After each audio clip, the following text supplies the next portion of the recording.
శుక్లాం బ్రహ్మవిచారసారపరమామాద్యాం జగద్వ్యాపినీం వీణాపుస్తకధారిణీమభయదాం జాడ్యాంధకారాపగాం హస్తే స్ఫాటికమాలికాం విదదతీం పద్మాసనే సంస్థితాం వందే తాం పరమేశ్వరీం భగవతీం బుద్ధిప్రదాం శారదాం.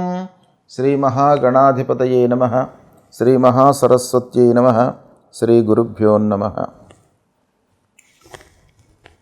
ఆంగ్ల నూతన సంవత్సరం 2025వ సంవత్సరానికి స్వాగతం. ఈ 2025వ సంవత్సరంలో మీరందరూ కూడాను సుఖ సంతోషాలతో ఉండాలని ఆ భగవంతుణ్ణి ప్రార్థిస్తున్నాను. అన్ని విధాలుగా శుభం జరగాలి అని చెప్పేసి మీ అందరినీ కూడాను ఆశీర్వదిస్తున్నాను.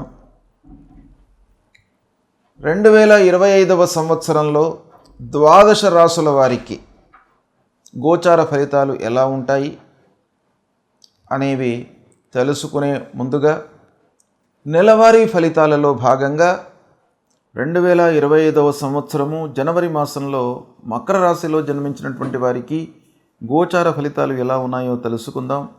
ముందుగా మకర రాశి జాతకులకు ముఖ్యమైనటువంటి గ్రహాలు ఏ స్థానాలలో సంచరిస్తున్నాయి అనేటువంటి విషయాన్ని చూసినట్టయితే సూర్య భగవానుడు జన్మ ద్వితీయ స్థానాల్లో సంచరిస్తున్నాడు, ప్రతికూలంగా ఉన్నాడు. అంగారకుడు 21వ తారీఖు వరకు షష్టమ స్థానంలో అనుకూలంగా సంచరిస్తున్నాడు. తదనంతరం సప్తమ స్థానంలోకి ప్రవేశిస్తున్నాడు, ఇది ప్రతికూలంగా ఉంటుంది. బుధుడు ఏకాదశ ద్వాదశ జన్మస్థానాల్లో సంచరిస్తున్నాడు, అనుకూలంగా ఉన్నాడు. గురు భగవానుడు పంచమ స్థానంలో అనుకూలంగా ఉన్నాడు. ఇక శుక్రుడు జన్మ ద్వితీయ స్థానాలలో అనుకూలంగా సంచరిస్తున్నాడు. శనీశ్వరుడు 2వ స్థానంలో సంచరిస్తున్నాడు, ప్రతికూలంగా ఉన్నాడు. రాహువు 3వ స్థానంలో అనుకూలంగా ఉన్నాడు. కేతువు 9వ స్థానంలో ప్రతికూలంగా ఉన్నాడు. ఈ విధంగా గ్రహస్థితి ఉంది. ఓవరాల్గా మనం చూసినట్టయితే మకర రాశి వారికి గురువు, శుక్రుడు, బుధుడు, రాహువు అనుకూలంగా ఉన్నారు కాబట్టి ఓవరాల్గా అధికంగా అంటే 60% అనుకూలమైనటువంటి ఫలితాలు గోచరిస్తున్నాయి. అయితే కొన్ని విషయాలలో శని మూలకంగా, కేతు మూలకంగా, సూర్యభగవానుడి మూలకంగా అస్థిరత ఉండేటువంటి అవకాశాలు ఉన్నాయి. ఆదాయంలో కొంత అస్థిరత గోచరిస్తుంది కాబట్టి దీన్ని మీరు జాగ్రత్తగా చూసుకున్నట్టయితే ఆ నిలకడగా ఉండే పరిస్థితిని మీరు క్రియేట్ చేసుకోగలుగుతారు. ఇక సమాజంలో మంచివారితో స్నేహం చేస్తారు. మొదటి 2 వారాలు మంచివారితో సాహచర్యం లభిస్తుంది మీకు. అయితే తదనంతరం మాసాంతం లోపల కొంత వృధా ఖర్చులు కూడాను గోచరిస్తున్నాయి కాబట్టి ఈ మంచివారితో స్నేహాన్ని మీరు మలుచుకోవాలి, కార్య సాఫల్యానికి ఉపయోగించుకోండి. ఇక ఖర్చుల విషయంలో జాగ్రత్త అవసరము. భార్యా పిల్లలతో సంతృప్తిగా ఉంటారు. కుటుంబ పెద్దల సూచనలను పాటిస్తూ ఉంటారు. వివాహాది శుభకార్యాలు చేస్తారు, శుభకార్యాలకు హాజరవుతారు. పిల్లల సెటిల్మెంట్ విషయం లోపల అంటే వాళ్ళ ఉద్యోగం కానివ్వండి, వారికి ఒక మంచి సంబంధం చూడడం పైన కానివ్వండి, వారి యొక్క హయ్యర్ ఎడ్యుకేషన్ విషయంలో కానివ్వండి, మీరు సమయానికి మంచి నిర్ణయాలు తీసుకుంటారు. చాలా ప్రభావవంతంగా వాళ్ళపైన మీరు మనస్సు నిలుపుతారు. ఇక భార్యా పిల్లలతో సంతృప్తిగా ఉండడము, కుటుంబ పెద్దల యొక్క సూచనల మూలకంగా మీకు చాలా పనులు నెరవేరుతాయి, లాభసాటిగా ఉంటాయి. అయితే ఆర్థిక స్థితి మూలకంగా కొన్ని పనులలో ఆలస్యము, జాప్యము, వాయిదా పడడము ఇలాంటివి కూడాను గోచరిస్తున్నాయి కాబట్టి కొంత జాగ్రత్తగా మీరు నిర్ణయాలు తీసుకోవాలి. ముందు చూపుతో వెళ్ళడం చాలా అవసరము.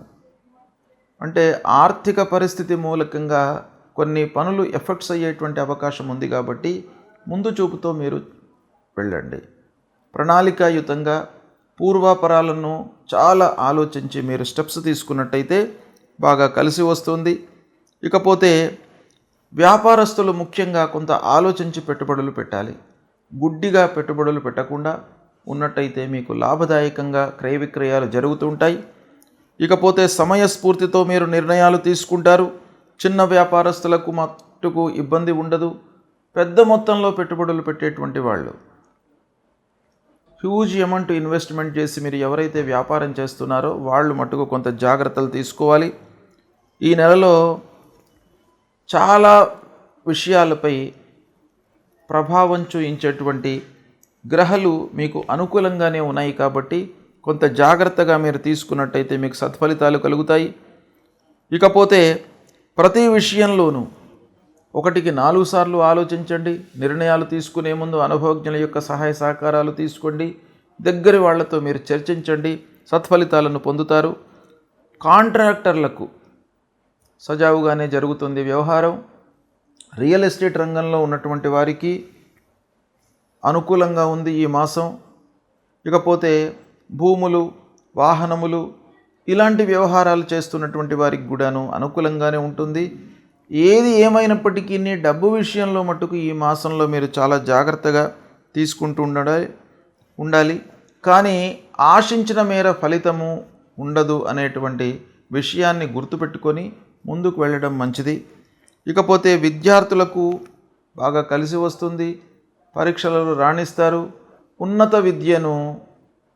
ఉన్నత విద్యకై విదేశాలకు వెళ్ళడము, ఇక్కడనే దేశీయంగా మీరు మంచి సంస్థలలో అడ్మిషన్ పొందడము ఇలాంటివన్నీ కూడాను శుభసూచకంగా కనబడుతున్నాయి. ఓవరాల్గా మీకు మంచి ఫలితాలే ఉన్నాయి. కొంత శ్రమించినట్టయితే సత్ఫలితాలు ఇంకా బాగాను పొందేటువంటి అవకాశాలు ఉంటాయి. అయితే ఈ మకర రాశిలో జన్మించినటువంటి వారికి ఏ గ్రహాలు ప్రతికూలంగా ఉన్నాయి అనే విషయాన్ని మనం చూసినట్టయితే శనీశ్వరుడు 2వ స్థానంలో సంచరిస్తున్నాడు. ఇంకా చివరి ఘట్టంలో ఉన్నాడు. ఏళ్నాటి శని ప్రభావం తగ్గిపోతుంది. ఈ జనవరి, ఫిబ్రవరి, మార్చి లోపల వెళ్ళిపోతున్నాడు కనుక ఈ వెళ్ళే ముందు కొన్ని మంచి పనులు, స్థిరమైనటువంటి పనులు చేసే అవకాశం కూడాను ఉంటుంది. కాబట్టి స్థిరమైన పనులు చేస్తున్నప్పటికీ, చేయించినప్పటికీ ఖర్చులు తప్పవు కాబట్టి దాన్ని దృష్టిలో పెట్టుకోండి. ఆ శనీశ్వరుడి ప్రీత్యర్థమై శివాలయానికి వెళ్ళండి. శివాలయంలో ఉన్నటువంటి ఆదిత్యం సూర్యుణ్ణి, అంబికాం అమ్మవారిని, గణపతిని, విఘ్నేశ్వరుణ్ణి, ఆ శివుణ్ణి వీళ్ళందరినీ కూడాను మీరు కొలిచినట్టయితే ఆ శని ప్రభావం తగ్గిపోతుంది. ప్రతినిత్యం కూడాను నీలాంజన సమాభాసం రవిపుత్రం మహాగ్రహం ఛాయా మార్తాండ సంభూతం తం నమామి శనైశ్చరం అనేటువంటి మూలమంత్రాన్ని చదువుకున్నట్టయితే ఆ శని భగవానుడి యొక్క అనుగ్రహం లభిస్తుంది. నవగ్రహ స్తోత్ర పారాయణం చేసుకోండి. నవగ్రహాల లోపల దక్షిణ భాగంలో ఉన్నటువంటి ఆ శనైశ్చరుడి పైన నువ్వుల నూనెతో అభిషేకం చేయండి. చేసినట్టయితే ఆ భగవంతుడు, ఆ శని భగవానుడు అనుగ్రహించి మిమ్మల్ని నష్టాలలోకి నెట్టకుండా కాపాడుతుంటాడు. అనవసరమైనటువంటి ఖర్చులు ముందుకు రాకుండా మిమ్మల్ని అనుగ్రహిస్తాడు. ఇక అదృష్టము కలిసి రావడానికి ముఖ్యంగా సూర్యనారాయణుణ్ణి, విఘ్నేశ్వరుణ్ణి పూజించండి. తద్వారా ఏమవుతుంది, మీరు ఎంత ఎఫర్ట్స్ పెట్టినప్పటికీ, ఎంత కష్టపడినప్పటికీ ఒక 1% అయినా కూడాను ఆ భగవంతుడి యొక్క అనుగ్రహము తప్పకుండా కావాలి మనిషికి. కాబట్టి ఆ రూపంలో ఆ భగవంతుడు మిమ్మల్ని అనుగ్రహిస్తాడు. కాబట్టి విఘ్నేశ్వరుణ్ణి, సూర్యుణ్ణి పూజించండి. తప్పకుండా మీకు అన్ని రకాలుగా శుభ ఫలితాలు కలుగుతాయి. ఈ జనవరి మాసంలో మకర సంక్రాంతి ప్రవేశమవుతుంది. ఇది పెద్ద పర్వకాలం. సంక్రాంతి మేష సంక్రమణ మొదలుకొని మీన సంక్రమణ వరకు, అంటే ప్రతి నెలకు సూర్యభగవానుడు ఒక రాశి నుంచి ఇంకో రాశికి ప్రవేశిస్తాడు. అందులో మకర రాశిలోకి ప్రవేశించడము అనేటువంటిది చాలా గొప్ప సంక్రాంతి. కాబట్టి ఈ సంక్రాంతి పండుగ 14వ తారీఖున 14 జనవరి 2025 రోజున ఉదయం సూర్యభగవానుడు 8:54 మకర రాశిలోకి ప్రవేశిస్తున్నాడు. కనుక ఈ మకర రాశి ప్రవేశించినది మొదలుకొని 6 మాసాల వరకు ఉత్తరాయణంగా మనం పరిగణిస్తాం. అంటే ఈ ఉత్తరాయణం అనేటువంటిది దేవతలకు దివాభాగం, రాక్షసులకు రాత్రి భాగం. కనుక ఈ ఉత్తరాయణం ప్రారంభమైన తర్వాత మంచి పనులు చేసుకోవడానికి, శుభకార్యాలు చేసుకోవడానికి అత్యుత్తమమైనటువంటి పర్వకాలంగా మనకు శాస్త్రాలు చెప్తున్నాయి. గనక ఈ మకర సంక్రాంతి రోజున మనము ఏం చేయాలి అనేటువంటి విషయాన్ని మనం చూసినట్టయితే, ఈ సమయం లోపల ఏ సమయము ప్రవేశమైనది మొదలుకొని, అంటే ఉదయం 14వ తారీఖు నాడు 8:54 మకరానికి సూర్యభగవానుడు ప్రవేశిస్తున్నాడు. అది మొదలుకొని సాయంత్రం 4:54 వరకు సంక్రాంతి పుణ్యకాలం అనేటువంటిది ఉంటుంది.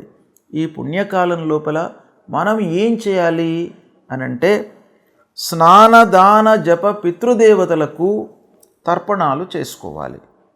అంటే స్నానం, నదీ స్నానం చేయడము, లేదా తీర్థ స్నానం చేయడము, సముద్ర స్నానం చేయడము, లేదా మనకు మహానదులకు వెళ్ళి స్నానం చేయడం అనేటువంటిది ఈ మకర సంక్రాంతి రోజున చాలా ఉత్తమమైనటువంటిది.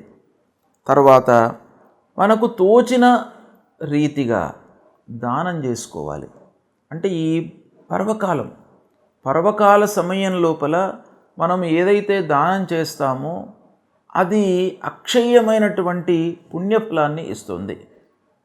అంటే మామూలు రోజులలో దానం చేయడం వేరు, పర్వకాలంలో దానం చేయడం వేరు.